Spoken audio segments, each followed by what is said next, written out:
Hermanos, buenos días, Dios les bendiga. Habla el hermano Mario Picasso. En esta mañana estamos contentos porque estamos en las instalaciones del templo de la Iglesia Bautización para dirigir este culto de adoración a nuestro Dios. ¿Por qué lo hicimos aquí? Porque queremos recordar también que un día 2 de septiembre de hace 8 años esta iglesia se formó como iglesia. Y queremos iniciar orando. Señor, te damos gracias en esta hora, Padre, porque nos permites poder dirigir a la iglesia, Señor, a un espíritu de adoración, de gratitud, de alabanza, Señor. Ruego, Padre Santo, que nos guíes a través de esta hora para que la iglesia tuya se alimente, Señor, y que pueda compartir también. Bendito sea, Señor, en el nombre de Cristo Jesús. Amén.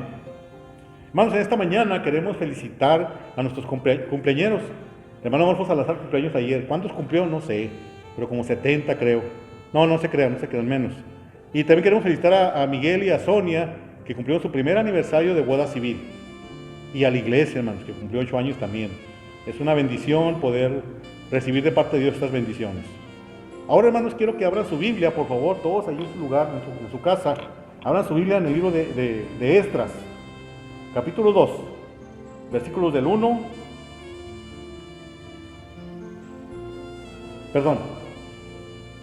Capítulo 1, versículos del 5 al 11. Esdras, capítulo 1, versículos del 5 al 11. Esdras es uno de los escritores que narra cuando regresan los judíos del cautiverio y van a regresar a la tierra prometida. Es una similitud con nosotros, hermanos. Vamos a regresar del cautiverio que estábamos, vamos a regresar a la tierra prometida que es nuestra iglesia. Dice así la palabra de Dios en Esdras, capítulo 1, versículos 5 al 11. Entonces se levantaron los jefes de las casas paternas de Judá y de Benjamín, y los sacerdotes y levitas, todos aquellos cuyo espíritu despertó Dios para subir a edificar la casa de Jehová, la cual está en Jerusalén. Y todos los que estaban en sus alrededores les ayudaron con plata y oro, con bienes y ganado, y con cosas preciosas, además de todo lo que se ofreció voluntariamente. Y el rey Ciro sacó los utensilios de la casa de Jehová, que Nabucodonosor había sacado de Jerusalén, y los había puesto en la casa de sus dioses. Los sacó pues Ciro, rey de Persia, por mano de Mitridates, tesorero, el cual los dio por cuenta a Sesbazar, príncipe de Judá. Y esta es la cuenta de ellos: 30 tazones de oro, 1000 tazones de plata, 29 cuchillos, 30 tazas de oro, otras 410 tazas de plata y otros 1000 utensilios. Todos los utensilios de oro y de plata eran 5400. Todos los hizo llevar Sesbazar, con los que subieron del cautiverio de Babilonia a Jerusalén. Que Dios bendiga la lectura de su palabra. Bueno, vamos a orar por el grupo de alabanza en esta mañana, y después tendremos un video donde se va a reseñar un poco la historia de Sion. Vamos a orar. Padre, en esta hora queremos poner en tus manos, Señor, al grupo de alabanza, Señor. Pon su corazón, su mente, su voz, Señor, para que guíen a la congregación a una adoración genuina, de corazón, por Señor, que a ti te agrada la alabanza que es el Espíritu y en verdad. Bendícelos a Daniel, Carolina y a los demás integrantes del grupo de alabanza, Señor. Los pongo en tus manos en esta mañana y que todos participemos con las alabanzas a ti, Señor. En el nombre de Cristo Jesús. Amén. Oye, hermanos, vamos a ver el video de la reseña de Sion.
decidido seguir a Cristo.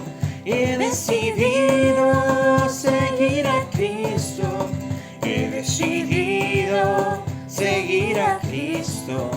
No vuelvo atrás, no vuelvo atrás. La vida vieja ya he dejado. La vida vieja ya he dejado. La vida vieja ya he dejado. No vuelvo atrás, no vuelvo atrás. La cruz delante, el mundo atrás. La cruz delante, el mundo atrás. La cruz delante, el mundo atrás. No vuelvo atrás, no vuelvo atrás. El Rey de Gloria me ha transformado. El Rey de Gloria me ha transformado. El Rey de Gloria me ha transformado. No vuelvo atrás, no vuelvo atrás. He decidido seguir a Cristo. He decidido seguir a Cristo. He decidido seguir a Cristo. No vuelvo atrás, no vuelvo atrás. No vuelvo atrás, no vuelvo atrás. No vuelvo atrás, no vuelvo atrás.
milagroso Salvador, no hay nadie como tú.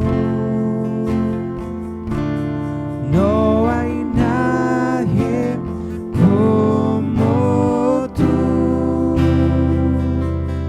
Mereces la gloria y la honra. Levantamos nuestras manos adorándote, Señor. Mereces la gloria y la honra. Levantamos nuestras manos adorándote, Señor. Tú eres Rey, maravillas haces tú. No hay nadie como tú. No hay nadie como tú, Altísimo, milagroso Salvador.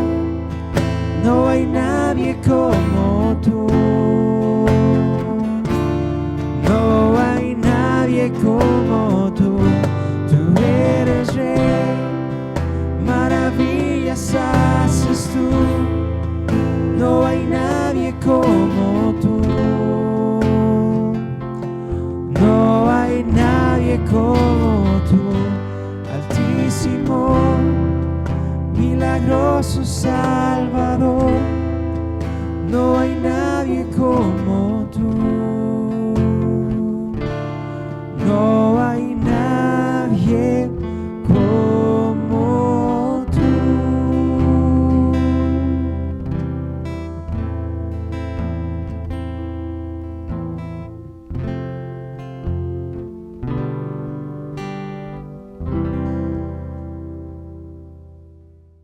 Mis hermanos, muy buenos días, que el Señor les bendiga grandemente. La semana pasada vimos un pasaje en el Evangelio de Marcos que nos preparaba para comenzar a estudiar la carta de Santiago, que vamos a comenzar a estudiar el día de hoy. Y en la semana pasada hablábamos acerca de volver a las prioridades en la vida cristiana, las prioridades en nuestra relación con el Señor.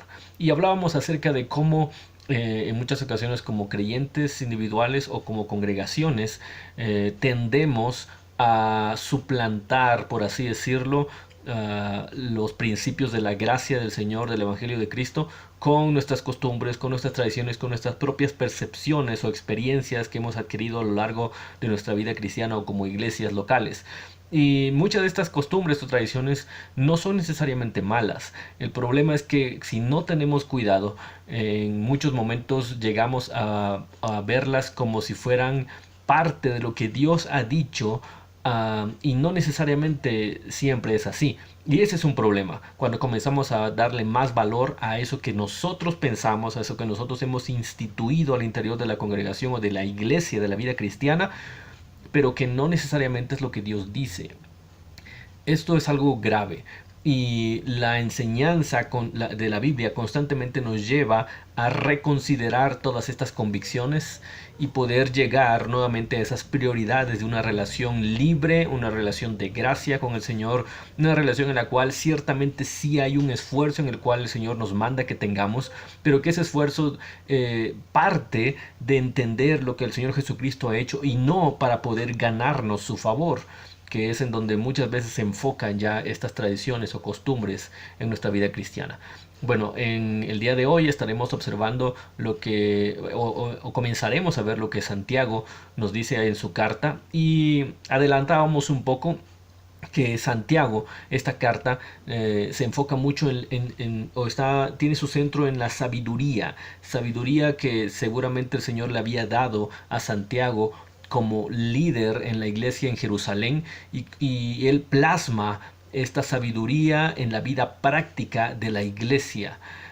Pero, ¿qué les parece si antes de continuar dando algunos de estos detalles, le pedimos al Señor que nos ayude para que podamos comprender muy bien lo que el Señor quiere, no solamente el día de hoy, sino el resto de momentos que tengamos para poder estudiar esta carta adecuadamente? ¿Está bien? Vamos a orar entonces. Bendito Padre Celestial, Te agradecemos nuevamente por la oportunidad que nos das de poder estar junto a tu palabra, Señor, y poder abrirla y poder tener ese corazón dispuesto para poder escuchar tu voz. Te ruego, Señor, que así lo hagas, que cada uno de los que estaremos observando esta enseñanza, Señor, podamos tener esa mente abierta, receptiva, ese corazón abierto, Padre, hacia tu palabra, y que al final podamos ver cómo tú nos has hablado y cómo esa palabra tuya en nosotros nos transforma, nos ayuda a vivir nuestra vida cristiana como tú lo deseas, Padre. Te ruego, Señor, entonces que tú nos ayudes así, quita toda distracción, todo aquello que no encaja en este momento, Señor, para que podamos estar concentrados en lo que tu palabra nos dice, Señor. Te lo rogamos así, Padre Celestial, en el nombre de Jesús. Amén. Bien, si usted tiene su Biblia, por favor, ábrala ahí en la carta de Santiago, casi al final del Nuevo Testamento. Les comentaba entonces que Santiago plasma esa sabiduría que el Señor le ha dado como líder en la iglesia en Jerusalén. Él, al igual que Pedro, al igual que Pablo, él cumple esa función pastoral para con el resto de congregaciones que están en Jerusalén y fuera de ella. Pero él trata de ayudar, de animar también, de instruir, de enseñar a estas congregaciones para que sigan creciendo en Cristo. Y una parte muy importante que vamos a encontrar siempre, no solamente en las cartas pastorales en el Nuevo Testamento, sino en el resto de la Biblia, es que estos escritos están dados para ayudarnos a confrontar nuestras propias percepciones acerca de Dios y de la vida cristiana con lo que estamos viviendo, con lo que Dios dice, mejor dicho, específicamente. Entonces, estas cartas tienen la función de ayudarnos a vernos a nosotros mismos a través de lo que Dios dice en su palabra. De hecho, Santiago usa esa clase de figura en el capítulo número 2. O al final de este capítulo, mejor dicho, él habla acerca de cómo llegar hacia la palabra y que la palabra es un espejo, y él usa esta intención en su carta. Entonces, para que vayamos viendo hacia dónde se dirige Santiago, mantengamos esto en mente. Santiago está tratando de ayudar a las iglesias, a los creyentes en Cristo, a confrontarse a sí mismos con lo que Dios dice, y lo hace de una manera muy práctica. Santiago no usa esta estructura que el apóstol Pablo usa en sus cartas. El apóstol Pablo, ustedes lo recuerdan, prácticamente él en la primera mitad de sus cartas se le llama la parte doctrinal, por así decirlo. Él habla acerca de lo que Jesucristo es, de lo que Jesucristo ha hecho, y entonces como consecuencia llega a la segunda parte de la carta, entonces, en donde habla acerca de cómo deberíamos de actuar nosotros los creyentes y las iglesias si es que estamos entendiendo quién es Jesucristo y lo que Él ha hecho. Bueno, Santiago se enfoca más en esta segunda parte. Santiago habla mucho acerca de cómo deberían ser las iglesias que realmente han entendido quién es Jesucristo, y él confronta muchos aspectos de la vida diaria, cotidiana de cada creyente y de las congregaciones locales. Y él habla acerca de estos asuntos y los confronta con lo que Dios dice. Yo le invito entonces a que en cada asunto que usted observe, que veamos juntos, usted pueda preguntarse a sí mismo si es que cuando el Señor le esté confrontando, mejor dicho, preguntarse a sí mismo si es que usted está entendiendo lo que el Señor quiere que usted haga, o como iglesia quizá también habrá algo que el Señor quiera que la iglesia pueda comprender para seguir avanzando en la vida cristiana. Santiago usa una manera diferente de estructurar su carta. Usted lo va a ver a lo largo del texto. Él menciona varios temas, pero no lo hace de una forma hilada. Él menciona el tema, más adelante menciona otro, luego menciona otro más, y luego regresa a este otro tema que vio al principio, y lo hace de esa forma constantemente a lo largo de su carta. Pero no perdamos de vista que él usa estas cosas y él va a mostrarnos la sabiduría que ha adquirido de parte del Señor para ayudarnos en estos temas. ¿Qué es la sabiduría, por cierto? La sabiduría, bíblicamente hablando, no es solamente conocimiento, no es solamente alguien que posee mucho conocimiento o inteligencia, aunque en algún momento en nuestras traducciones al español pudiera parecer que es lo mismo. En el libro de Proverbios se menciona la sabiduría, el conocimiento, la inteligencia. En nuestro entendimiento podría parecer lo mismo, pero no así en el texto bíblico. La sabiduría es distinta al conocimiento como nosotros lo entendemos. El conocimiento es simplemente poseer mucha información. Decimos que alguien es muy inteligente o que tiene mucho conocimiento cuando expresa muchas cosas que los demás no saben. Pero la sabiduría es un poquito más profunda, o mucho más profunda, es más grande que eso. La sabiduría lo que hace es usar de la manera correcta el conocimiento que tengamos, incluso cuando no tengamos tanto conocimiento como otros. ¿Y cuál es la manera correcta? La manera de Dios. Se dice que en la Biblia que alguien es sabio cuando llega a conocer algo, comprender algo y usa ese algo conforme a lo que Dios dice, conforme a lo que Dios es. Esa persona es sabia. Por eso es que se le llama a alguien sabio cuando conoce primero y comprende lo que Dios dice, la palabra de Dios, y entonces actúa en consecuencia a eso, porque esa es la mejor manera de usar ese conocimiento. Santiago entonces usa todo esto y esa sabiduría para poder confrontarnos con eso. Sabemos estas cosas, ¿cuál es la mejor manera de usarlas para poder ser sabios? Así que yo le invito a que veamos esta serie de temas en base a este enfoque de la sabiduría para la vida cristiana, la vida diaria. Y en este día me gustaría que pudiéramos concentrarnos en los primeros 18 versículos del primer capítulo. Y esto es algo que yo he enfocado en este tema, sabiduría para enfrentar las pruebas. Santiago está hablando acerca de pruebas y él va a expresar la sabiduría que él ha adquirido para ayudarnos a enfrentar las pruebas de la manera correcta, de la manera sabia, porque todos tenemos pruebas. Todos, absolutamente. Y Santiago entendía eso. Santiago en ese momento estaba en Jerusalén. Muchos, o la gran mayoría de creyentes habían sido ya dispersados hace algún tiempo en el que él escribe la carta. Y la gran mayoría de ellos estaban sufriendo la consecuencia por su convicción en Cristo. Estaban siendo perseguidos, estaban siendo atacados, estaban siendo calumniados. Y es entonces que Santiago escribe con ese corazón pastoral y entendiendo ya lo que el Señor le había dicho, y escribe a estas congregaciones, a estos hijos de Dios, para ayudarles a enfrentar las pruebas con sabiduría. Y es en eso en lo que nos vamos a concentrar el día de hoy. Vamos a ir entonces al pasaje. Santiago 1:1 dice de esa manera. Por favor, tenga ahí abierta su Biblia y vaya tomando notas si es que usted tiene la oportunidad. Santiago 1:1 dice: Santiago, siervo de Dios y del Señor Jesucristo, a las 12 tribus que se hallan dispersas por el mundo, saludos. Bueno, aquí Santiago se identifica y básicamente él está diciendo a quiénes está escribiendo. Aquí podría pensarse en básicamente dos cosas. Una, cuando habla acerca de las 12 tribus que se hallan dispersas por el mundo, alguien podría pensar, bueno, está hablando a los israelitas, que son parte del pueblo histórico judío. Pero Santiago no se refiere a ellos. Santiago se refiere más que nada a esta manera, o mejor dicho, es una expresión en la que él habla de esta manera de mencionar a la iglesia, el nuevo pueblo del Señor, aquellos que han creído en Jesucristo y que se encontraban dispersos en el mundo.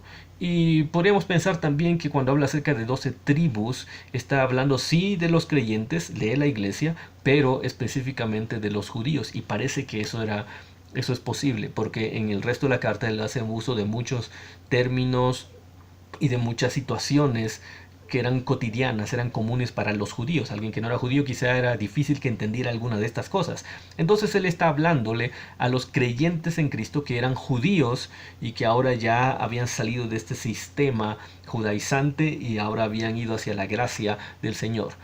¿Cuál es la característica principal de este grupo? Que están dispersos por el mundo y con esas características específicas que comenzamos hace un momento. Están perseguidos, están siendo atormentados, están siendo calumniados por causa del nombre de Cristo. Desde aquí comenzamos a ver una primera parte. Y me gustaría que viéramos estos 18 versículos en tres partes específicas en las cuales Santiago está enfocando esta sabiduría para enfrentar las pruebas. ¿Cómo podemos tener sabiduría para enfrentar las pruebas? ¿Cómo? Básicamente hablando de tres cosas. La primera, hay que reconocer el propósito de las pruebas. Es decir, ¿cómo podemos tener sabiduría para enfrentar nuestras pruebas? La primera cosa que nos va a decir Santiago en estos versículos iniciales es reconociendo el propósito de las pruebas. Porque Santiago entonces comienza a hablar de esta manera. Santiago 1, versículo 2. Hermanos míos, considérense muy dichosos cuando tengan que enfrentarse con diversas pruebas. Ya sabemos las pruebas específicas que tenían estos hombres y mujeres que creían en Cristo. Atravesaban por esta persecución. Usted y yo es poco probable que estemos atravesando esa clase de prueba, esa clase de persecución. Pero sí hay muchas y hay muchas otras que estamos atravesando. Y lo que tenemos que enfocarnos ahí es en que estas situaciones están confrontando nuestra fe en Cristo. Nuestra fe en Cristo. Busque esa situación en particular en su vida o en su familia. Alguna situación que en este momento esté confrontando su fe en Cristo. Una situación en la cual usted tenga que hacer uso de lo que ya ha conocido antes acerca del Señor. Una situación en la cual usted se da cuenta que es sumamente limitado o limitada para enfrentarla por usted mismo. Puede ser alguna situación económica, el trabajo, la escuela. Puede ser alguna situación familiar con su esposa, su esposo, alguno de sus hijos o con sus papás. Una situación que está exigiéndole que usted haga uso de todo aquello que usted conoce acerca del Señor. Una situación que le está exigiendo que usted recuerde que aunque el Señor no le hable y usted no pueda sentir que Él está ahí, usted sabe que ahí está el Señor y que le está ayudando. Esa situación, manténgala en mente y entonces vamos a comprender un poquito lo que Santiago está diciendo aquí. A estos hermanos les está diciendo, considérense muy dichosos, tengan por sumo gozo, dice la otra versión, ¿no? Cuando tengan que enfrentarse con diversas pruebas. Y uno pensaría, pero ¿por qué Santiago está diciendo eso? ¿Acaso él es tan insensible como para pedirnos que aparte de que yo esté sufriendo por esta situación y que yo no vea, yo no sienta la mano del Señor sobre mí ahora, y todavía tengo que estar gozoso por eso? Santiago estaba en Jerusalén. Santiago no estaba no estaba corriendo por los caminos del Imperio Romano. Santiago estaba en Jerusalén. Y el resto podría pensar, bueno, para él es muy fácil decir eso. Bueno, pero Santiago está aquí recordando muchas cosas a la iglesia, a los creyentes en Cristo, que en ese momento estaban escuchando estas palabras cuando alguien estaba leyendo esta carta. Primero él estaba diciendo cuando tengan que enfrentarse con las pruebas. No es una posibilidad. Usted y yo como creyentes tenemos que entender esto. Ser un creyente en Cristo no nos libra de problemas. No nos libra de circunstancias difíciles. Si alguien le promete, le dice que usted venga a Cristo y que entonces todos sus problemas se van a acabar y que ahora todo va a ser color de rosa, bueno, usted dude de eso completamente, salga de ahí, porque eso no es cierto. En ninguna parte de la Biblia se muestra que eso sea una posibilidad. Es más, es muy probable que no solamente si haya problemas, sino que incluso sea peor la situación. Por causa de Cristo, usted y yo vamos a estar perseguidos. Antes quizá usted vivía tranquilo con sus creencias, equivocadas quizá, pero usted estaba tranquilo o tranquila relativamente. Y ahora que cree en Cristo, quizá muchos dirán, y ahora que he intentado seguir al Señor, ahora mi familia se ha puesto en mi contra, ahora mi trabajo ya no me quieren, ahora mis familiares ya no me apoyan. Usted va a ver que esa es la situación. Santiago está pasando por ahí y está diciendo claramente, los problemas van a estar. Cuando lleguen los problemas, no está diciendo si llegan, los problemas van a llegar. Y ellos ya estaban enfrentando esas pruebas. Bueno, considere que esas situaciones en las cuales usted ha pensado son parte de estas cosas que el Señor permite para eso. Pero bueno, Santiago va a explicarnos un poquito más esto. Pero él le está diciendo sorprendentemente, considérense muy dichosos. Aquí tenemos que preguntarnos, pero ¿por qué? ¿Por qué tendríamos que considerarnos tan dichosos en medio de esas circunstancias complicadas? Bueno, Santiago está hablando acerca de una realidad que no es que vamos a conformarnos con eso como que no tuviéramos nada que hacer y como que el resto del mundo tuviera que tener lástima de nosotros, sino que él está hablando acerca de algo mucho más relevante. Él va a enfocarse a que en medio de las pruebas hay algo que es más importante que la prueba en sí misma. Nosotros tendemos a enfocarnos en el problema. Tendemos como seres humanos a ver el problema, ver la circunstancia y simplemente enfocarnos en cómo pasar por ese problema, cómo solucionar ese problema específico. Santiago aquí está a punto de revelarnos que en medio del problema hay algo que es mucho más importante que la solución inmediata al problema. Mire cómo lo muestra Santiago, versículo número 3. Pues ya saben que la prueba de su fe produce constancia. Ya saben que la prueba de su fe produce constancia. Ya saben. Aquí Santiago está enfocando desde estos 3 versículos iniciales ya en la sabiduría. Ya saben, dice él, ustedes ya conocen esto. Ya entienden que hay algo, hay un proceso detrás de todo lo que vivimos, por más difícil y complicado que sea. Saber, por cierto, saber lo que ocurre detrás de las pruebas es lo que realmente nos conducirá a la esperanza y a la confianza en medio de esas pruebas. Si no sabemos lo que ocurre, es un problema. Pero también, si nos damos cuenta ahora que no sabemos lo que está pasando detrás de las pruebas, este es un buen momento para aprenderlo, para tener confianza en nuestra vida. ¿Qué está diciendo Santiago? Bueno, la parte importante en esta primera frase es, ustedes ya saben, y eso es lo realmente importante. Lo que está diciéndoles ahí es, acuérdense que hay algo que está pasando detrás de la prueba. ¿Qué es lo que está pasando? Santiago dice, la prueba de su fe produce constancia. Santiago está dando por hecho, y esto es una mirada, es un vistazo al corazón del Señor. Santiago está dando por hecho que nuestra fe está siendo atacada, está siendo probada en medio de esas circunstancias. O sea, pregunta usted si Dios le está viendo, si Dios está escuchando su oración, si Dios está viendo la presión en la cual usted está, su angustia, su temor quizá.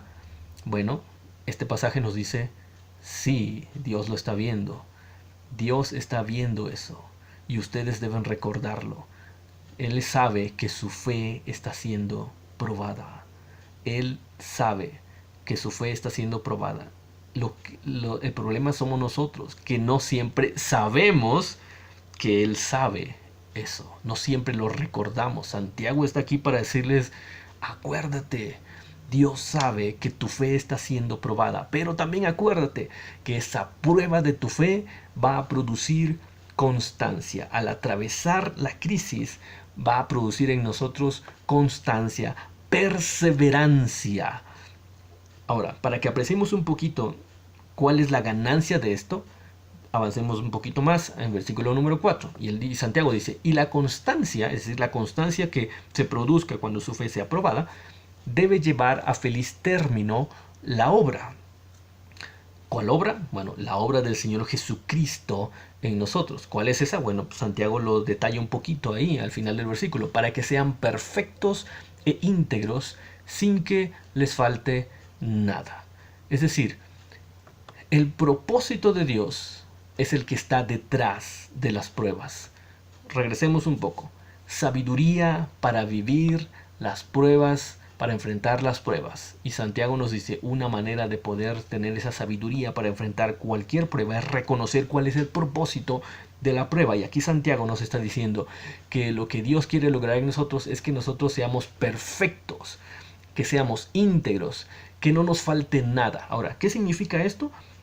Cuando usted vea este asunto de la perfección, de la madurez, de la integridad, de que no nos falte nada en esta carta y en el resto de la Biblia, usted tiene que asociarlo completamente a la imagen de Cristo. Lo que está diciendo Santiago aquí es, el propósito del Señor es que ustedes sean como Él, que es perfecto, que es maduro, que es íntegro, que no le falta nada. Él está llevándoles poco a poco a que se parezcan cada vez más a Jesucristo. Ese es el propósito de Dios. El asunto es este: para que el objetivo, que es ser como Cristo, se cumpla, entonces, ahora vamos de atrás hacia adelante. Para que ese propósito se cumpla, usted y yo necesitamos constancia. ¿Por qué? Porque no es posible ser como Cristo de un día para otro. No es posible ser como Cristo si estamos avanzando un paso y retrocedemos dos. Porque no es posible vencer en una prueba, digamos, menor, pero cuando viene una un poquito más complicada nos detenemos. No es posible. ¿Qué se requiere?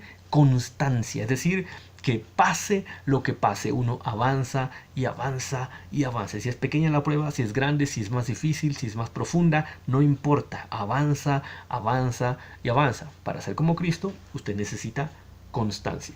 Bueno, pero para tener esa constancia, dice el versículo número 3, ¿cómo obtenemos esa constancia? A través de la prueba de nuestra fe.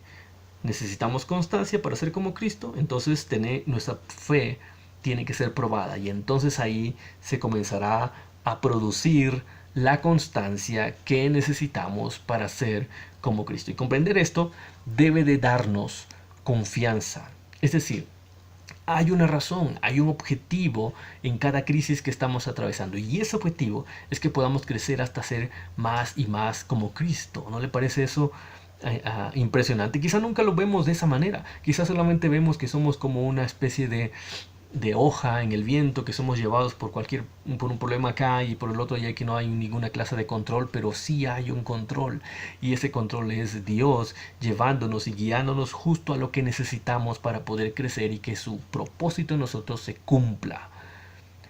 Todos queremos ser como Cristo. Ahora lo que necesitamos es entender cómo es que Dios está logrando eso en nosotros. Y comprender esto entonces cambia el panorama. Debe cambiar el panorama. No estamos simplemente a la deriva, olvidados por Dios en medio de las circunstancias difíciles. Al contrario, cuando entendemos esto nos damos cuenta que toda crisis es parte del plan de Dios, el mejor plan del Señor para nosotros, la persona más sabia en el universo. Y entonces las crisis toman sentido. Algo Dios nos está enseñando en medio de esa crisis. Algo Dios nos está haciendo. Primero nos está ayudando a enfrentar esa prueba para que nuestra fe sea probada y para estar produciendo constancia. Y si caemos y nos levantamos, y esa es constancia, y tener constancia, y a través de la constancia vamos a tener esa clase de, a través de esa perseverancia que tengamos, vamos a parecernos un poco más y un poco más y un poco más a Cristo. Podemos entonces crecer en fe, podemos crecer en confianza, podemos llegar a ser más como Jesús. Esto es lo que Santiago nos está diciendo aquí. Sabiduría para enfrentar las pruebas. ¿Cómo? Reconociendo cuál es el propósito de las pruebas. A lo mejor no comprende usted todo en este momento, pero esa situación que le está ocurriendo, sépalo muy bien. Tiene el objetivo de que usted se parezca cada vez más al Señor Jesús. Creo que simplemente si entendemos eso, si sabemos eso, como Santiago les dice a los creyentes, entonces eso debe darnos confianza. No entiendo todos los detalles, no conozco todo lo que está pasando, pero al menos sé que esta situación no está lejos de la mano del Señor. Sabemos, dice Pablo, que a los que aman a Dios, todas las cosas le ayudan a bien. Se sabe usted ese versículo, ¿verdad? Bueno, Santiago está hablándonos de eso desde esta otra forma. Todas las cosas nos ayudan a bien. Ahora, ¿a bien de qué? Cualquier bien, cualquier cosa, comodidad personal, a bien, cuando Pablo habla acerca de ese bien, se está refiriendo al bien, al propósito de Dios en nosotros, que seamos cada vez más como Cristo. No está diciendo que cada prueba, cada situación va a resultar después en algo agradable para nosotros o que el proceso va a ser agradable. No, lo que nos está invitando la Biblia es a que entendamos que este proceso de formación está ayudándonos a perfeccionarnos en Cristo. Esta figura, por cierto, que Santiago usa aquí y que Pablo y que Pedro también utilizan, habla acerca de, por ejemplo, el proceso de purificación del oro, ¿no? No entendemos mucho, quizá algunos de nosotros, yo en lo personal no, pero sí entendemos algunas cosas básicas. El oro, para que sea purificado, tiene que ser colocado a una temperatura muy alta. A esa temperatura, toda la suciedad, la basura, todo lo que no es oro, pues se separa del oro, para que así entonces pueda ser removido y quede el oro puro. Pero ¿qué se necesita entonces? Un proceso de purificación que incluye temperaturas extremadamente altas. Lo que está haciendo Santiago aquí es comparar esa situación que usted y yo estamos viviendo con ese proceso. Dios te está permitiendo estar en ese caldero, en una situación complicada, difícil, a una temperatura alta, muy alta, pero con el objetivo de estar separando de ti todas aquellas cosas que no pertenecen a la imagen de Cristo. Y yo estoy seguro que usted y yo podemos identificarlo en este tiempo, ¿verdad? Porque esas crisis en las que pensamos al principio, esa situación familiar, con papá, con mamá, con esposo, esposa, con los hijos, esa situación de trabajo, esa angustia, ese temor que usted y yo podamos tener, esa situación de salud quizá, a la pérdida de algún familiar o cualquier otra situación que nos lleve a estas circunstancias, han sacado de nosotros algunas cosas que no son tan agradables, ¿verdad que sí?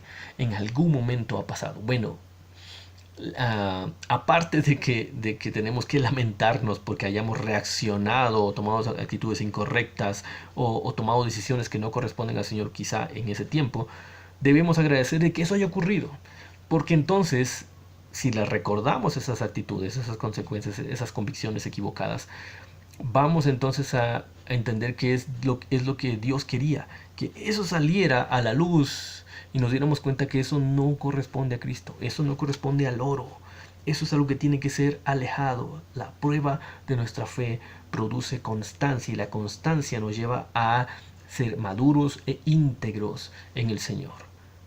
Ese es el objetivo de la prueba. Podemos vivir con sabiduría las pruebas diarias, las pruebas de la vida, si reconocemos cuál es el propósito de Dios en ella. Ahora, no siempre nos damos cuenta de esta realidad.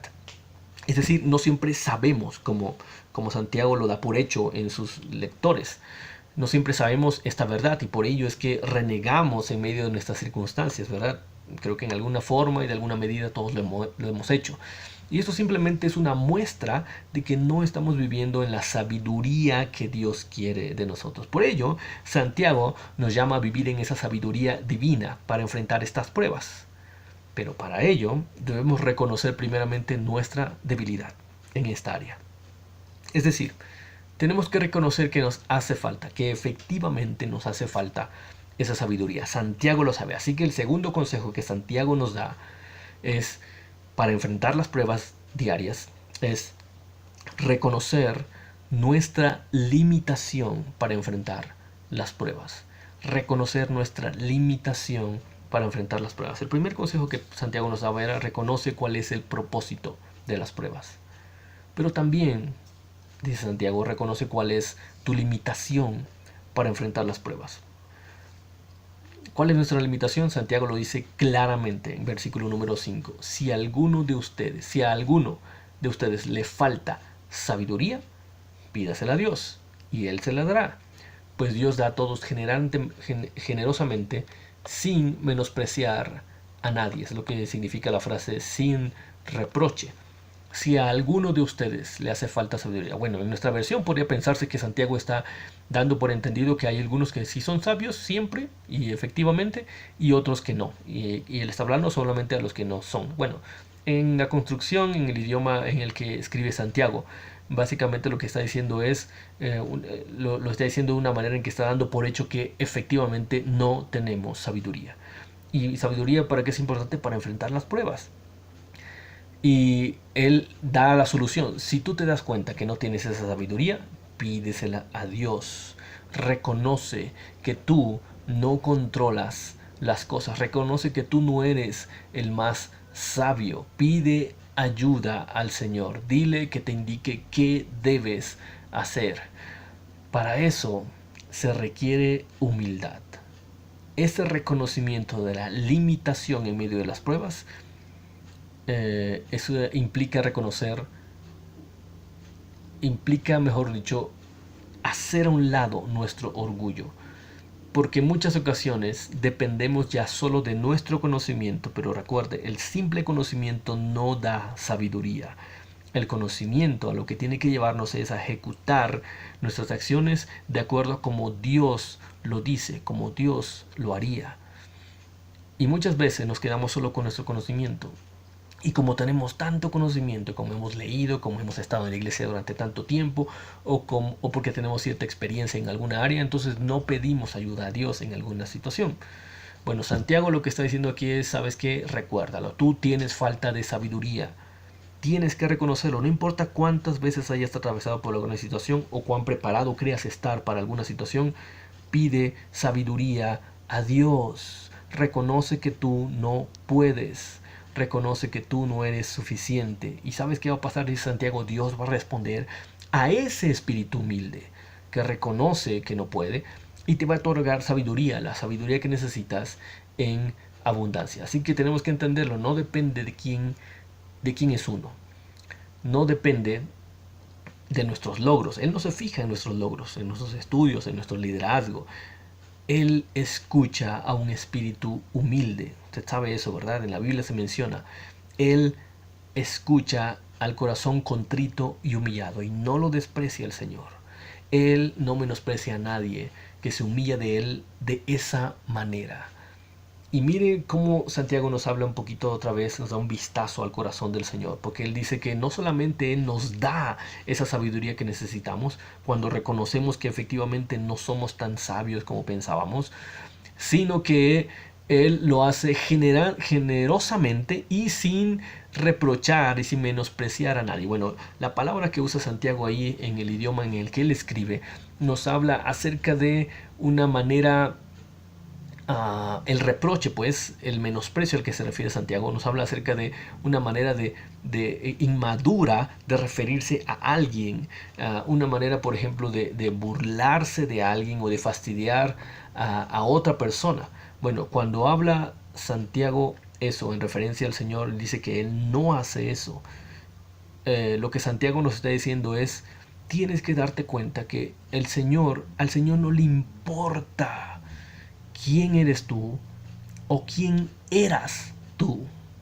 No le importa cuánto sabes ahora o cuán poco sabías antes que vinieras a Él.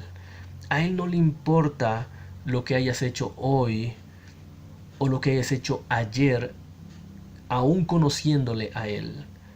A Él no le importa si es que tú reconoces tu debilidad y tu humillación delante de Él. Él no va a decirte, bueno, voy a darte un poco porque ya me acuerdo lo que tú hiciste el año pasado.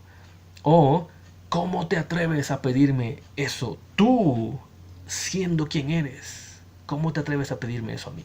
Él no va a hacer eso.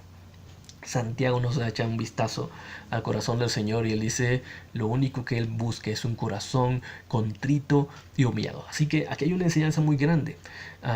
Tenemos que, una manera en que vamos a enfrentar las pruebas de la vida es a través también de vencer entonces nuestra propia percepción acerca de nosotros y del Señor. No, el Señor nos habla de su majestuosidad, de ese corazón grande y misericordioso, y nos dice que no importa quién seas tú, Él está dispuesto a ayudarte a vivir la vida que tú debes vivir delante de Él. Simplemente debes humillarte ante Él, debes reconocer tu limitación, tu debilidad delante de esa situación en la cual quizá no puedes salir o quizá ya has hecho muchas cosas. Bueno, reconoce que tú no eres tan sabio como Él. bueno, pídele ayuda y Él te la va a dar, dice Santiago. Lo garantiza Santiago, no porque Él sea un alguien, sino porque Él conoce al Señor. Y nos está diciendo, Él te la va a dar, te la va a dar abundantemente y sin reprocharte nada, sin poquitearte pues esa sabiduría o sin menospreciarte por quien haya sido. Es decir, el Señor, reconocer, mejor dicho, esa clase de limitación, uh, implica entonces dejar de lado ese orgullo para reconocer quiénes somos nosotros y quién es Él, y entonces Dios responde y lo hace bien. Dejar de confiar en uno mismo para confiar más y plenamente en Dios. Por eso Santiago ilustra, por alguna forma, precisa un poquito esta enseñanza a través de los siguientes versículos 6 y 7. Pero que pida, dice. Es decir, ¿ya vas a pedirle al Señor? Bien, dice, pero pida con fe, dice, sin dudar, porque quien duda es como las olas del mar, agitadas y llevadas de un lado a otro por el viento. Quien es así no piense que va a recibir cosa alguna del Señor. Es decir, esta clase de fe es la que depende completamente de Dios, sin especulaciones, sin cálculos, en caso, así pensamos a veces nosotros, en caso de que Dios no pueda o que no responda o que Dios no lo haga a tiempo. No, esa clase de fe se entrega completamente al Señor. Si has de pedir sabiduría, dice Santiago, si has de pedir sabiduría al Señor, será con la convicción de que Él efectivamente puede entregártela. De lo contrario, vas a ser como esa ola del mar que todos conocemos, sin estabilidad, sin control alguna, simplemente al dominio de un agente externo como es el viento, que hace lo que quiere con cada una de estas olas. Esa persona, si eres de esa manera, no vas a recibir nada de esa sabiduría y por tanto del crecimiento que el Señor quiere en ti. Él solamente responde a aquellos que depositan su total y completa confianza en Dios. En términos muy prácticos, y Santiago lo va a decir más adelante, en otro momento lo veremos, tiene que ver con lo que Dios te diga, créelo y practícalo. Aunque para ti suene ilógico, aunque no te lo hayan enseñado de esa forma, aunque a veces no lo comprendas, es todo, aunque otros te critiquen, la sabiduría está en, ¿le vas a creer a Dios? ¿Quieres sabiduría? Sí, ok, Dios te dirá lo que tienes que hacer y tienes que confiar plenamente en que lo que Dios te está diciendo, eso es lo que tienes que hacer.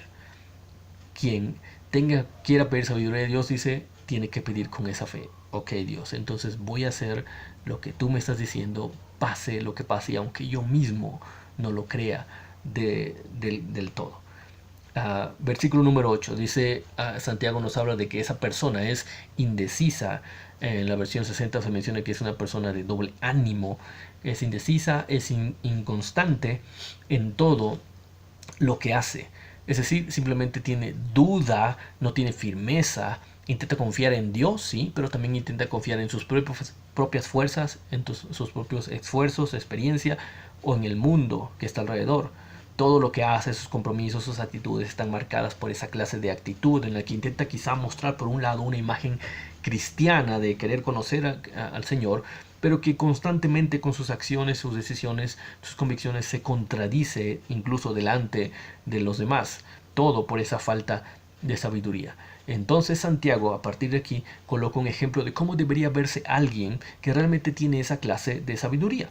Y usa el ejemplo de una situación que es también muy común en las iglesias. Versículo número 9. ¿Cómo se muestra entonces esta sabiduría? Esta confianza en el Señor, dice, el hermano de condición humilde debe sentirse orgulloso de su alta dignidad. La manera en que se muestra aquí, está hablando sí de una persona de un hermano en Cristo que tiene pocos recursos materiales.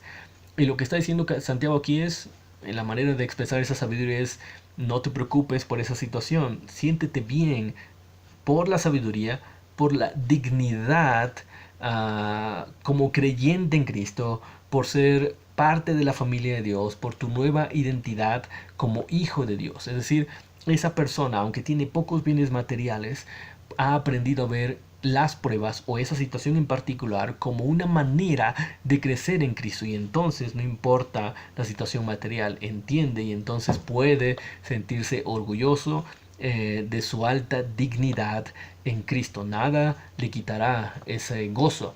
Y por otro lado, Santiago dice en el versículo 10, y el rico, es decir, el otro extremo, aprenda a sentirse orgulloso de su humilde condición, porque el rico pasará como la flor del campo. Bueno, hay algunas maneras en que se podría mencionar esto, pero básicamente lo que Santiago está diciendo aquí es que aquel que tenga mayores recursos materiales debido a la sabiduría puede gozarse no en lo que posee materialmente, sino en que incluso en esa situación el Señor Jesucristo le llama a no confiar en esos bienes materiales, incluso a dejarlo todo si fuera necesario por amor a Cristo. La persona que tiene bienes materiales mayores, entonces, debido a la sabiduría, puede depender del Señor, ya no de sus riquezas. Ahora son capaces de depender solamente de Cristo. ¿Por qué? Porque ha entendido que las riquezas, como lo dice Santiago, son efímeras, se acabarán, no van a durar, se terminarán, así como Santiago lo dice, como una flor que no importa cuán hermosa llegue a ser, morirá en poco tiempo y de nada le habrá valido tener tanta belleza o fortaleza, morirá pronto. Por otro lado, Santiago dice, versículo 11, el sol, cuando sale, seca la planta con su calor abrasador. A esta se le cae la flor y pierde su belleza. Así se marchitará también el rico en todas sus empresas. Es decir, aquí no está diciendo Santiago que ser rico sea algo equivocado, ser rico sea algo que no es de Dios. No, no, no. Dios también provee a quien Él quiere y lo hace como Él quiere. Lo que Santiago está diciendo aquí está hablando acerca de aquella clase de rico, o mejor dicho, aquella clase de persona que confía en los bienes materiales y no en Jesucristo solamente. Es decir, está hablando de alguien que solo confía en sus riquezas, en sus posesiones, en lugar del Señor, y es alguien que no posee esa sabiduría para enfrentar las pruebas. Es alguien que no se da cuenta que mientras se enfoca en sus riquezas, su vida se le va acabando. Es alguien que se marchita, dice, en todo lo que hace, porque está enfocado en algo que no perdurará, no crecerá, no madurará, porque no se enfoca en el Señor. Todo lo contrario, aquel que confía en el Señor crecerá y crecerá y crecerá porque está confiado en aquel que realmente le puede ayudar para seguir madurando en Cristo. Así que Santiago nos está hablando así de que tenemos que reconocer nuestra limitación en medio de las pruebas. ¿Cuál es la limitación más importante? La falta de sabiduría. Si reconocemos eso, entonces estamos listos para poder enfrentar las pruebas de la vida con la sabiduría del Señor. Debemos reconocer que no somos suficientes. No hay nada en que podamos crecer y confiar aparte del Señor. Tenemos que reconocer que somos limitados, necesitamos la sabiduría de Dios, necesitamos de Él, y reconocer esto es parte de la sabiduría para enfrentar las pruebas de la vida. Alguien alguna vez lo comentó, tal vez usted habrá escuchado alguna variante de esto, pero es parte de un dicho, un proverbio oriental que nos habla acerca de esto, de algo que apunta, quizá imperfectamente, pero apunta hacia esto. Si tu problema tiene solución, ¿de qué te preocupas? Dice este dicho. Y la segunda parte es, si tu problema no tiene solución, ¿de qué te preocupas? Lo que está haciendo énfasis ese dicho es básicamente, no depende de ti. Y Santiago está llevando esto a su máxima expresión diciendo, no solamente no depende de ti, sino diciéndonos, depende de Dios. Pero para que puedas entender eso y enfrentar las pruebas con sabiduría, tienes que reconocer tu limitación. No importa cuán buen padre o madre seas, de ti no depende el crecimiento total, completo de tus hijos. Tienes una responsabilidad, pero no depende de ti. Descansa en el Señor. Pide sabiduría a Dios y Él te la dará. No importa cuán buen esposo o esposa seas. Depende de Dios tu matrimonio. No importa cuán buen estudiante, congregante seas, depende de Dios. No significa que te alejarás de tus responsabilidades. Lo que significa es, en medio de eso, descansa en el Señor, reconoce tu limitación y vive en esa sabiduría que Dios quiere. Veamos el último consejo para vivir en la sabiduría para enfrentar las pruebas. Ya vimos que la manera correcta de enfrentar las pruebas diarias es primeramente reconociendo que hay un propósito, el propósito de ser más como el Señor. También reconocemos nuestra limitación para enfrentar las pruebas. No depende de nosotros, depende de Dios, y seguimos solamente sus instrucciones, aunque no las entendamos en muchas ocasiones en su totalidad. Y por último, Santiago nos dice en estos últimos versículos, ¿cómo enfrentamos las pruebas con sabiduría? Reconociendo quién es el que controla las pruebas. Reconociendo quién está al control de estas pruebas. Santiago entonces aquí nos lleva nuevamente hacia el Señor, la persona importante. Él es el que hace posible todo este crecimiento, y Santiago nos habla de esto a través de profundizar un poquito en lo que ocurre cuando confiamos en Él. Versículo número 12, dichoso el que resiste la tentación, dice, porque al salir aprobado recibirá la corona de la vida que Dios ha prometido a quienes lo aman. Dichoso el que resiste la tentación, porque al salir aprobado recibirá la corona de la vida que Dios ha prometido a quienes lo aman. Bueno, para que entendamos un poquito esto también otra vez, en nuestras versiones en el español no siempre se comprende esta situación. Vemos aquí que Santiago habla de tentación, habló antes acerca de prueba, ahora habla acerca de prueba también. Bueno, esto es porque en el idioma en el que Santiago escribe originalmente es una misma palabra para hablar acerca de tentación o de prueba. Dependiendo del contexto en el que se usa esta palabra, podemos ir hacia lo que entendemos nosotros ahora como una tentación, algo que nos lleva hacia el mal, hacia lo negativo, o una prueba, algo que nos ayuda a avanzar en Cristo. Santiago usa esa palabra y podría parecer que está hablando de dos cosas, pero parece que una mejor manera de poder usar esta palabra en este contexto sería incluso una manera más útil, sería traducirla siempre como prueba, tentación. Es decir, una misma cosa. Prueba, tentación, es decir, en donde prueba destaca el lado positivo de las circunstancias que nos lleva hacia el crecimiento, y la tentación es el lado negativo, es decir, aquello que ocurriría cuando cedemos, cuando no tenemos constancia y fallamos. De esa manera podemos rescatar, digamos, esa ambigüedad en esta palabra que Santiago utiliza, y puede enriquecer un poquito el texto, la comprensión del texto que Santiago está escribiendo aquí. Y podríamos pensar en esto. El argumento de Santiago, si lo entendemos así, es muy sencillo. Y a la vez quizá un poco complicado de explicar, pero veámoslo de esta manera. Las pruebas, tentaciones, cualquier circunstancia tiene la posibilidad, el potencial de convertirse en algo para que crezcamos o en algo en lo que nos atasquemos. Es decir, es una prueba, tentación. Y esas pruebas y tentaciones, tentaciones enfrentadas correctamente nos ayudan a crecer, a madurar en Cristo. Pero enfrentadas incorrectamente pueden ser muy dañinas.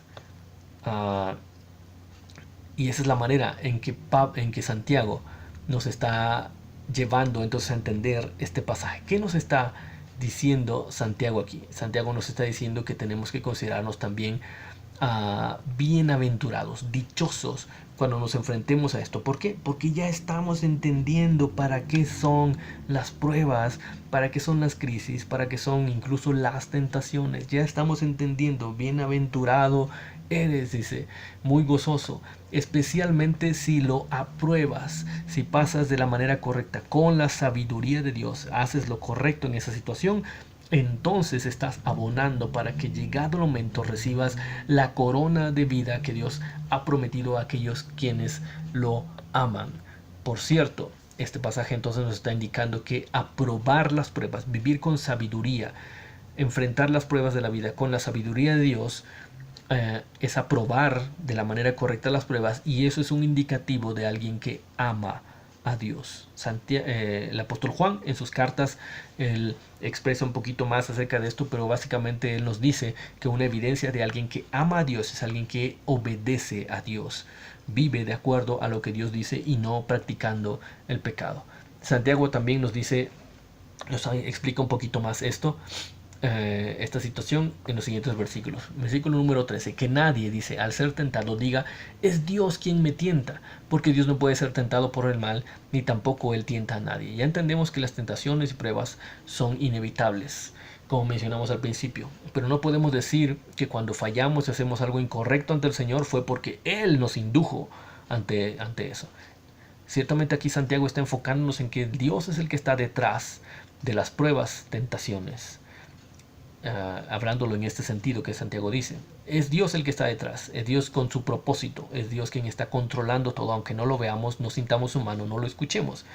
Pero no significa entonces que Dios nos está conduciendo hacia el mal.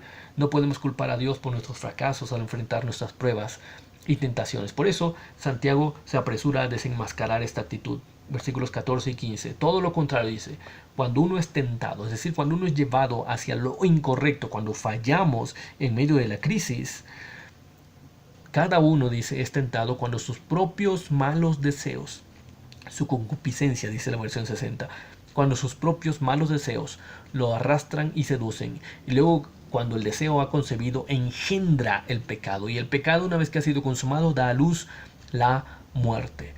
Hay en nosotros malos deseos, nuestros propios y personales malos deseos, aquellos con los que convivimos día a día, y usted y yo sabemos que eso es así. Aquellos que salen de nuestro corazón, por nuestra propia naturaleza, el corazón humano. Es el Señor Jesús quien dijo que es precisamente todo eso, lo malo, lo que es contrario a Dios, sale del corazón. No podemos alejarnos de eso, y al fallar simplemente estamos cediendo ante lo que nosotros mismos, aunque no lo aceptamos muchas veces, aunque nosotros mismos queremos hacer. Pablo lo decía de esa forma, ¿se acuerda? Yo quiero hacer algo que es bueno y no lo hago. Y hay algo que no quiero hacer porque sé que es malo y justamente eso hago. Bueno, Santiago está diciendo aquí, esos son tus propios malos deseos, esta es tu concupiscencia personal. No puedes decir que eso es algo a lo que Dios te indujo, eso está dentro de ti. Así que Dios permite una situación específica. Sí, eso es cierto. Es una prueba de nuestra fe. Cuando confiamos en su sabiduría y que esa situación es buena para nosotros porque Él es sabio y nos conduce a esa situación, entonces pasamos esa prueba. Pero cuando confiamos en nosotros mismos, lejos de su sabiduría, y queremos manejar la situación por nosotros mismos, estamos cediendo ante nuestro deseo, nuestro propio orgullo, y entonces fallamos y cedemos ante la tentación, y no podemos culpar a Dios por eso. Somos nosotros los que cedemos a lo que nosotros queremos.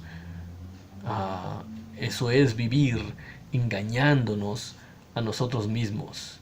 Y por eso Santiago dice en los últimos versículos, mis queridos hermanos, no se engañen, no tengan esa manera de pensar.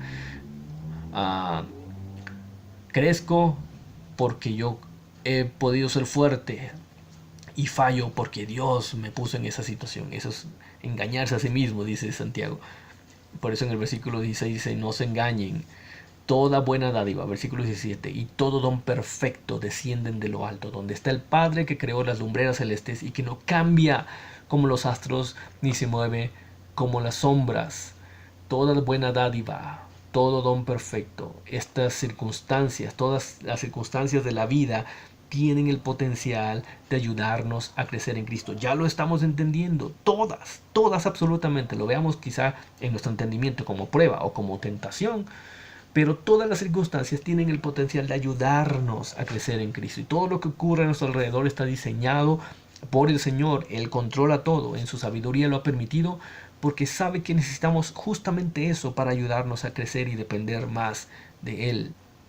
Por eso debemos empezar a ver esas circunstancias como dádivas, como regalos, como buenos dones perfectos de Dios, de un Dios bueno, de un Dios que no cambia de acuerdo a las circunstancias, de acuerdo al momento. Él tiene un objetivo y perseverará en ese objetivo. Eso significa que podemos deshacernos de esos pensamientos que a veces tenemos de que Dios quizá nos está castigando por algo que hicimos. Bueno, habrá consecuencias de algo malo que hayamos hecho, pero no significa que Dios está regocijando en aplastarnos y cerrarnos las puertas. No, Él está permitiendo esta clase de cosas para ayudarnos a crecer, y eso puede ser tomado como un buen regalo de un Dios bueno que nos está ayudando a crecer, y no Él no depende de nuestro humor, de nuestras circunstancias, incluso muchas veces de nuestras decisiones. Él actuará de acuerdo a su propósito y permanecerá fiel. Así como las lumbreras celestes permanecen, el Señor permanece, dice Santiago. Y el último versículo, por su propia voluntad. Por ejemplo, solo para poner un ejemplo, dice Santiago, de cuán bueno es el Señor y cómo el Señor no cambia a pesar de nuestras circunstancias. Dice, por su propia voluntad nos hizo nacer mediante la palabra de verdad. Es decir, ¿te acuerdas cómo tú y yo no tuvimos que hacer nada? Él nos hizo nacer de nuevo sin importar en dónde estábamos. Su propósito se estaba cumpliendo ahí y se sigue cumpliendo mediante la palabra de verdad del Evangelio de Cristo, para que fuéramos los primeros y mejores frutos de su creación. Quizá no lo entendíamos en ese momento, pero lo que Santiago nos está diciendo aquí es que el Señor nos regeneró mediante el Evangelio y Él usó las circunstancias en ese momento, cuando Él nos tocó y abrió nuestro corazón hacia Él. Usó esas circunstancias a nuestro alrededor para hacer que naciéramos de nuevo. En esos momentos quizá nos pareció una situación muy complicada. Hay testimonios tremendos acerca de cómo el Señor llegó a nuestra vida. Quizá nos pareció muy difícil esa situación, pero Dios nos regaló esa circunstancia para hacernos sus hijos. Y esto tiene que ayudarnos a entenderlo. Dios estuvo al control ahí, Dios sigue al control ahora y Dios seguirá al control mañana. Dios controla las pruebas. Él sabe lo que hace y siempre lo hace como un regalo para nosotros. Así que podemos confiar en Dios en medio de las circunstancias. Dios tiene el control y eso nos ayuda a vivir con sabiduría en medio de las pruebas. Así que, ¿cuál es esa circunstancia en la cual usted pensó al principio de este tiempo? ¿Cuál es esa circunstancia? Bueno, piénselo. Una manera de enfrentar con sabiduría esa circunstancia, primeramente, de acuerdo a lo que hemos visto, es reconociendo cuál es el propósito de Dios a través de esa circunstancia en su vida. Después, usted tendrá que recordar o reconocer su limitación en medio de esa circunstancia. Hay algo que usted tiene que hacer, pero no es lo que usted quiera. Es lo que Dios le diga en su sabiduría. Y por último, reconozca, Dios está al control. Quizás se ha alargado mucho esa circunstancia, quizás ha sido un tiempo tremendo de prueba, quizás ha tenido que gastar mucho dinero, mucho ánimo, mucho esfuerzo, se ha desgastado demasiado, pero Dios sabe lo que hace, Él controla todo. Confíe en que Él está llevando al conocimiento cada vez más pleno en Jesucristo. Confíe en eso, y cuando usted mantenga eso en su mente y corazón, usted está un poco más listo o lista para enfrentar las pruebas de la vida diaria. Santiago nos hablará de esto a lo largo de la carta. Yo le invito a que podamos enfocarnos mucho en eso. Lea por favor esta carta, y léala una vez y vuelva a leerla otra vez y tantas veces como le sea posible hasta el siguiente domingo, si nos permite vernos nuevamente. Pero enfóquese en eso. El Señor nos está dando aquí de su sabiduría para enfrentar las pruebas diarias. ¿Qué le parece si oramos entonces y que el Señor nos permita asimilar esta clase de enseñanza, esta clase de conocimiento, para que podamos vivir de acuerdo a esa sabiduría? Ya comprendimos algunas cosas, ya conocimos otras, ahora nos corresponde vivir de acuerdo a eso. Y eso es sabiduría. Pidámosle al Señor eso. Bendito Padre Celestial, te agradecemos, Señor, porque en tu bondad nos has permitido, Señor, tener contacto con tu palabra en esta mañana. Yo te ruego, Señor, que tú nos permitas que ahora ese conocimiento y el que nos has dado ya desde antes, Padre, pueda ser puesto en práctica de acuerdo a tu sabiduría, Señor, no lo que nosotros quisiéramos. Ayúdanos a ser sabios. Ayúdanos, Señor, a enfrentar las pruebas de la vida diaria, aquellas que confrontan nuestra fe, Señor. Ayúdanos a enfrentarlas, Señor, con tu sabiduría, reconociendo, Padre, que somos muy limitados, Señor, que no podemos por nosotros mismos. Ayúdanos a reconocer, Padre, que hay un propósito, y es un propósito magnífico el que podamos salir perfeccionados de esta prueba. Y ayúdanos a entender, Padre, que pase lo que pase, Señor, escuchemos o no escuchemos tu voz, veamos o no veamos tu mano sobre nosotros, tú estás al control. Y que nada se te escapa, Señor, y que todo lo tienes muy bien calculado de acuerdo a tu plan, Señor, para ayudarnos a crecer. Ayúdanos a vivir en esa confianza y a actuar ahora de acuerdo a esta sabiduría. Gracias, Señor, te damos. En el nombre de Jesucristo oramos, Padre Celestial. Amén. Que el Señor nos bendiga grandemente, mis hermanos, y nos ayude entonces a vivir y practicar en esta sabiduría en cada día de nuestra vida. Bendiciones. Hermano, le damos gracias a Dios porque pudimos concluir juntos este culto de adoración.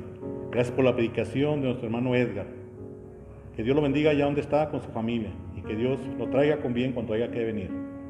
Hermano, no se les olvide que hoy en la tarde tenemos culto de adoración, 7:30 de la tarde. Los esperamos. Preparen su corazón, su mente y su familia para juntos honrar y adorar a Dios. Vamos a orar para despedirnos, hermanos. Padre, te agradecemos en esta hora, Padre, que nos permitas concluir este servicio, Señor, en espíritu y en verdad. Yo sé que tú tocaste el corazón de cada uno de mis hermanos, Señor, para que hagamos algo. Tú nos has llamado a un servicio, no a ser oyentes nada más. Bendice a las familias, Señor, que han sido fieles en todo. Guárdalos, Señor. Te lo ruego en el nombre de Cristo Jesús. Amén. A ver, ¿cómo es? ¿Algo?